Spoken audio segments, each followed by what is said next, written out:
Update فاطمیہ سادات welfare شام Syria فخر سادات سندھ کا شہزادہ محترم جناب پیر سید سمر عباس شاہ نقوی کا انٹرنیشنل شام کی پوری ٹیم نے بہترین استقبال کیا۔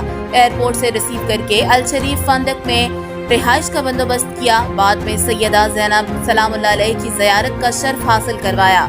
چیئرمین سید سمر عباس شاہ نقوی کا کہنا تھا کہ میں آپ سب کا شکریہ ادا کرتا ہوں کہ آپ سب نے میری ارجنٹ ویزا کروایا اور آپ نے شام بلا کر زیارت کروائی۔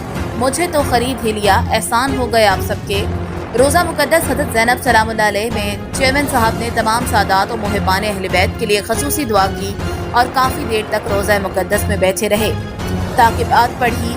چیئرمین صاحب نے ساری ٹیم کو کہا کہ آپ سب واپس جائیں، میں رات کے ڈنر پہ آپ سے ملوں گا کیونکہ میں کچھ وقت جناب سیدہ کے پاس گزارنا چاہتا ہوں۔ نماز مغربین کے بعد الشریف ہوٹل میں محترم جناب سید عمران علی شاہ سیریا شام کے صدر نے میٹنگ ارینجڈ کی۔ اس موقع پر چیئرمین قبلہ سید سمر عباس شاہ نے فاطمیہ سادات ویلفیئر انٹرنیشنل شام کی پوری ٹیم کو سندھ کی عظیم ثقافت اجرک کا تحفہ پیش کیا، جسے لے کر سب بہت خوش ہوئے۔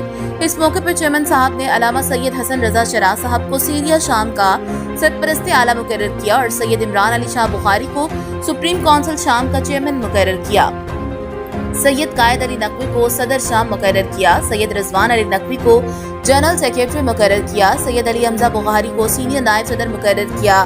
سید ریاض حسین شیرازی کو انفارمیشن سیکریٹری مقرر کیا اور باقی سادات کو رجسٹرڈ ممبر کے طور پر رکھا گیا۔ چیئرمین صاحب کا تمام سادات نے شکریہ ادا کیا کہ انہوں نے اپنی سندھ کی ثقافت کو اجاگر کیا اور ہمیں اجرک کا تحفہ دے کے اپنے ہاتھوں سے پہنایا۔ تمام سادات نے سید سمر عباس شاہ نقوی کو دعائیں دی اور زندگی بھر ساتھ دینے کا وعدہ کیا۔